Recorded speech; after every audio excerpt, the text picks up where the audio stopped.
Jean-Baptiste. Je vais en profiter pour souhaiter bonne Saint-Jean-Baptiste à tous les Québécois. Jean-Baptiste. Et on va voir aussi avec Notre-Dame en feu, c'est quoi le rapport, là?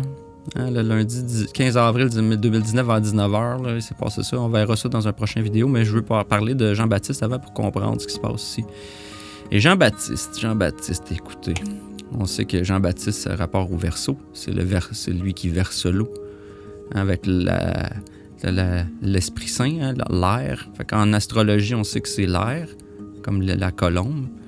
C'est lui qui verse l'eau. Verseau, genre d'eau, hein. Tout ça c'est symbolique de la genre d'eau est relié à ça, hein. Verser de l'eau, les courants, les rivières, les sources d'eau, tout ça c'est Jean-Baptiste à rapport. Pas pour rien que Petit Jean, hein, Robin des Bois, Petit Jean, c'est lui qui empêche de traverser la rivière. Il est souvent dépicté avec ça ici, une rivière ou une chute d'eau, hein, le verseau. Hein, il empêche de traverser la rivière. Il y a un rapport Jean. Pourquoi Jean, tu sais? Il y a des façons de le décrire, Jean-Baptiste, hein, qui baptise Jésus. Hein, il verse l'eau de la connaissance. C'est ça qui fait Jean, en fait. Il verse l'eau de la connaissance, le savoir. Hein, c'est pour ça on sait que Léonard de Vinci dit Jean-Baptiste, regarde en haut. Regarde en haut, parce qu'il pointe vers qui? Il pointe vers Jésus. Hein? Celui qui vient après moi, plus grand que moi, il vient en haut parce qu'on parle du soleil. On parle du soleil vers le haut. Jean-Baptiste. Hein, au Québec, on aime ça le voir de même, là, avec la petite chèvre, là. Ça vient d'où aussi le mot Jean? Jean, là, c'est Dieu de l'eau. Ea, c'est le Dieu de l'eau. Enki. Hein, c'est le dieu des eaux fraîches. Avec Janus, le dieu à deux faces. Janus. Janvier, est en l'honneur de ça d'ailleurs, janvier. Le mois de janvier, Janus, ça vient c'est consacré au dieu. C'est pour ça qu'il commence l'année là. Parce que dans le fond, les Romains adorent Janus, le dieu à deux têtes. Ils regardent l'année passée puis l'année qui s'en vient. Il est à cheval sur les 2 années, fait que les Romains l'ont mis là pour ça. Ils ont mis le début de l'année là, qui ne devrait pas être là d'ailleurs. Janus, ça, c'est ici.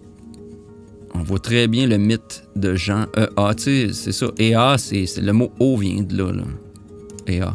G, tu sais, ces deux lettres-là forment le mot O, E-A-U.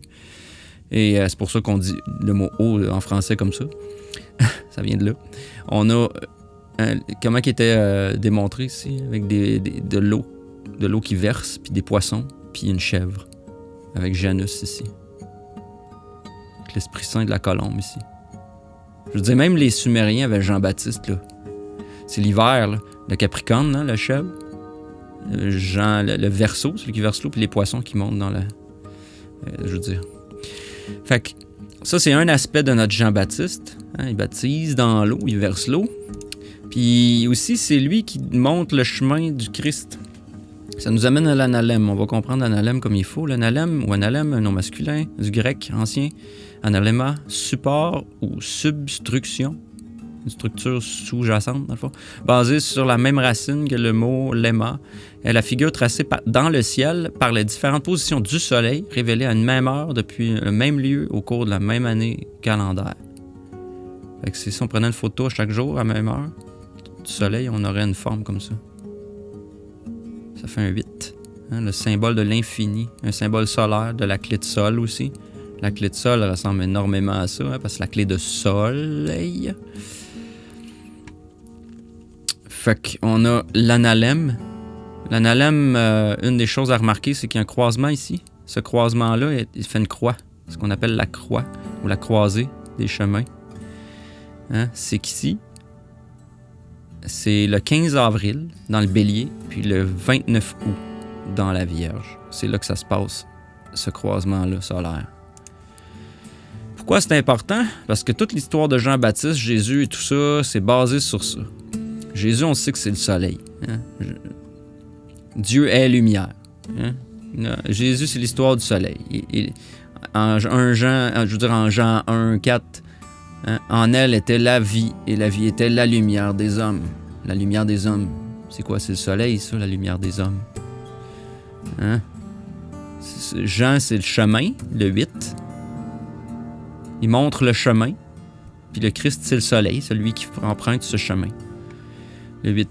Jésus, le soleil. Tu sais, aussi, on sait très bien que, comme ici, il dit dans Jean 3, on fait l'analogie entre l'époux, l'histoire de l'époux. Celui qui a l'épouse est l'époux, mais l'ami de l'époux, qui est présent et qui l'écoute, est ravi de joie d'entendre la voix de l'époux. Hein, il faut qu'il croie, c'est que je diminue. Celui qui vient d'en haut est au-dessus de tout. C'est le soleil. L'époux, dans Psaume 19, il a dressé un pavillon pour le soleil, et lui, le soleil, il est comme un époux sortant de sa chambre nuptiale. L'analogie du soleil, c'est l'époux. Fait que quand on dit que Jésus, c'est l'époux, ben oui, c'est le soleil, on le sait. Jésus était environ... ouais, ça, je vais revenir. Fait que dans le fond, on a l'époux, on sait que c'est le soleil, on sait qu'il croise, parce que on va voir plus loin pourquoi. Puis aussi pour appuyer le fait que Jésus c'est le soleil, c'est que ses ancêtres, on dit, étaient âgés d'environ 30 ans quand il commençait. Il était, comme on le croyait, le fils de Joseph et d'Élie. Son grand-père, c'est Élios.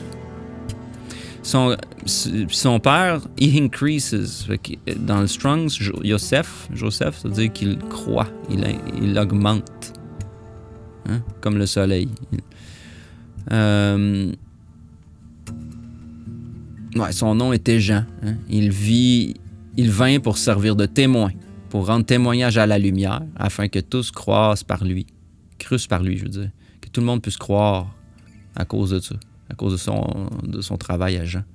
Il n'était pas la lumière, mais non, c'était le chemin.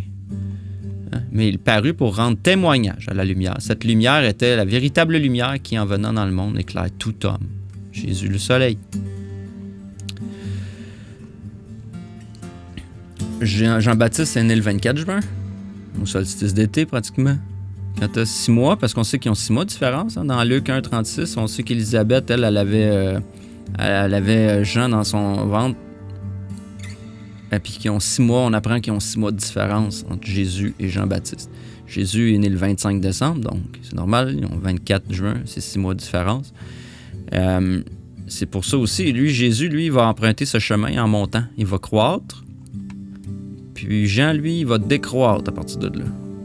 C'est pour ça que Jean 3 dit « Il faut qu'il croisse et que je diminue. Celui qui vient d'en haut est au-dessus de tous. Hein? Le soleil est au-dessus.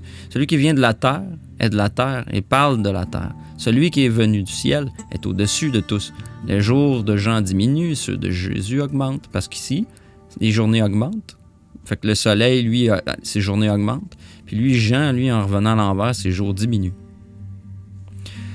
On se rappelle ici les 2 dates, 29 août, 15 avril, 29 août dans la Vierge, 15 avril dans le Bélier. Hein? Le Bélier, l'agneau de Dieu.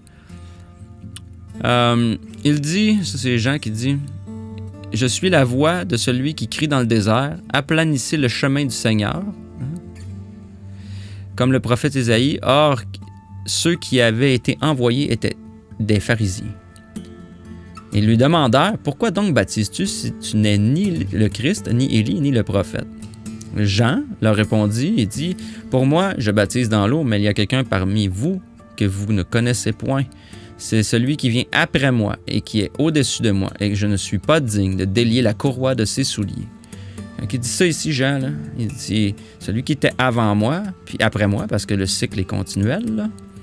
Il parle ici, bien sûr, hein, du Capricorne, Jésus, qui était avant le Verseau, avant Jean, mais qui va être après lui, parce qu'après son baptême, après que le Capricorne est né, hein, Jésus, après 30 ans, il est allé se faire baptiser dans l'eau du Verseau.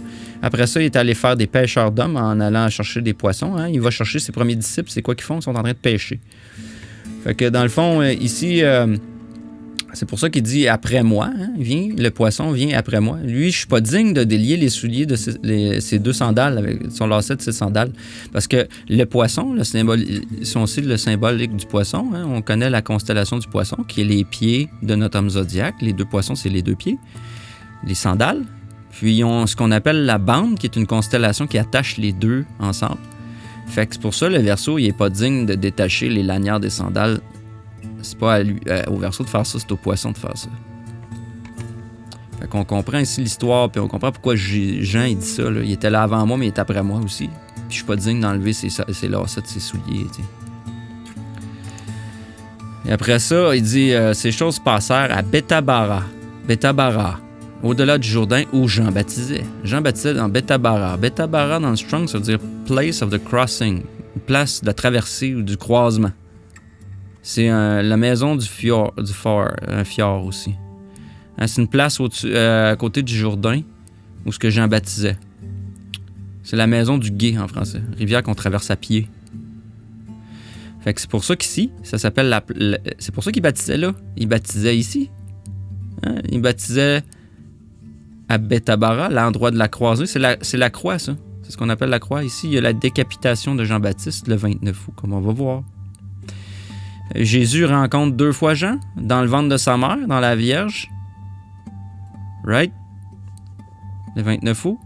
Puis l'autre fois, lors de son baptême, proche de la Pâque, dans le bélier, ben oui, l'agneau de Dieu. C'est pour ça qu'il dit le lendemain, Jean vit Jésus qui venait à lui. Jésus vient à lui, mars, avril, il s'en vient vers lui, ils vont se croiser là. Il dit, je veux dire, voici l'agneau de Dieu, voici le bélier, qui ôte le péché du monde. C'est celui dont je disais, vient après moi un homme qui est au-dessus de moi, car il était avant moi. Après cela, il descendit à Capernaum, après sa mère, puis c'est ça qu'il dit ici, il demeure que peu de jours, et la Pâque des Juifs, elle était proche. Hein? Parce que la Pâque des Juifs est proche, le mois d'avril, la Pâque des Juifs. Pâque juive. Hein? À cette époque, Hérode, le gouverneur de Galilée, entendit la rumeur au sujet de Jésus et dit à ses serviteurs, c'est Jean le baptiseur, hein, le verseau. Parce que Hérode, c'est le roi. Hein? Un roi, c'est Lion, dans le zodiaque. Jean Baptiseur, c'est le fils de l'homme. C'est le baptiseur, c'est le verseau. Donc, ils sont opposés. Toujours le roi contre le verseau. Voilà pourquoi il a le pouvoir d'accomplir des miracles. Hérode avait fait arrêter Jean. Il l'avait fait enchaîner, le mettre en prison à cause d'Hérodiade, c'est sa femme. Hérodiade, c'est la femme du lion qui est le soleil et la lune. Hein? La femme, c'est Cancer. Son frère Philippe, hein, le Gémeaux, il est de l'autre côté. Hein? Car Jean disait, tu n'as pas le droit de l'avoir pour femme. Parce que c'est une affaire d'inceste. Là.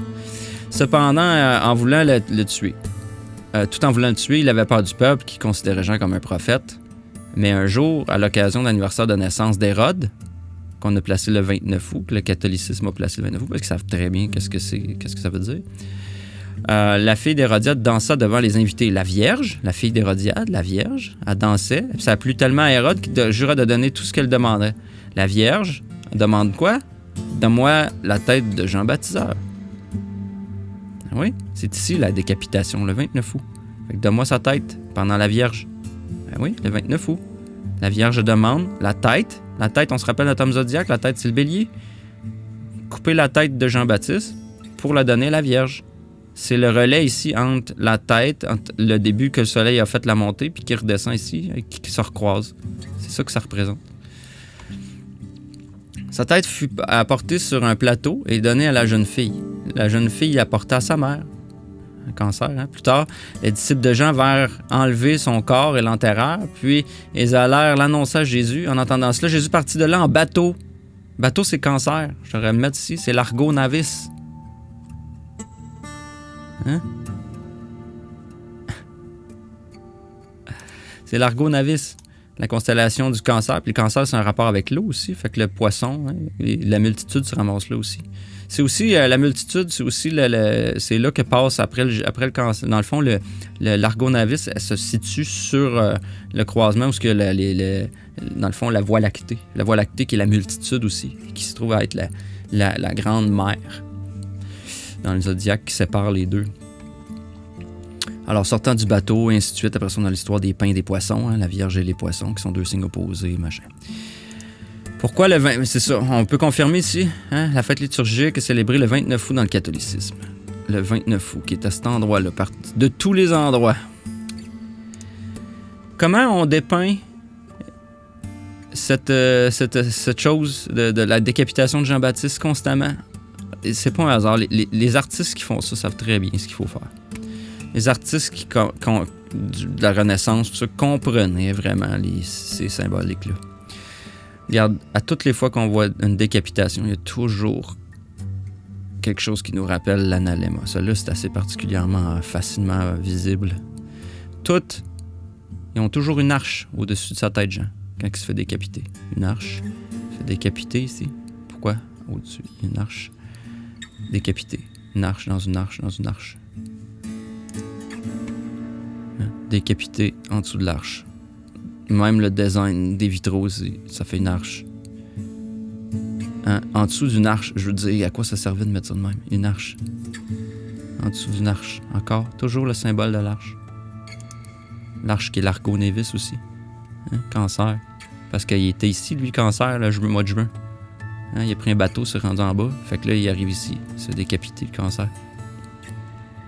C'est l'arche. L'arche, c'est le Cancer. L'arche, Jean, le 24 juin, c'est Cancer. C'est un Cancer. Jésus, c'est Capricorne. En dessous de l'arche, il se fait décapiter. En dessous de l'arche. En dessous de l'arche, dans l'arche, dans l'arche, dans l'arche. En dessous de l'arche, de l'arche, de l'arche. La tête de Jean. Parce que dans le fond, la Vierge a demandé le 29 août la tête de Jean-Baptiste, le bélier. Ici, on a encore l'histoire écrite. Hein? Hérode, le lion, le roi, le soleil.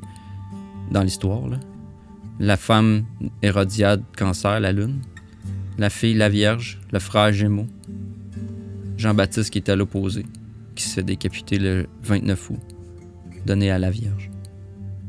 Ça l'explique tout le cycle solaire, en fait. Alors, c'est pour ça, c'est ça notre Jean-Baptiste. C'est ce qu'il représente, dans le fond, astrothéologiquement parlant. Et la prochaine fois, on va voir aussi en quoi ça relie. L'histoire de Jean-Baptiste nous fait comprendre pourquoi que le 15 avril, il s'est passé cette espèce de feu-là, hein, à Notre-Dame de Paris. Ici, Paris 10. On verra ça plus tard. Merci de votre attention.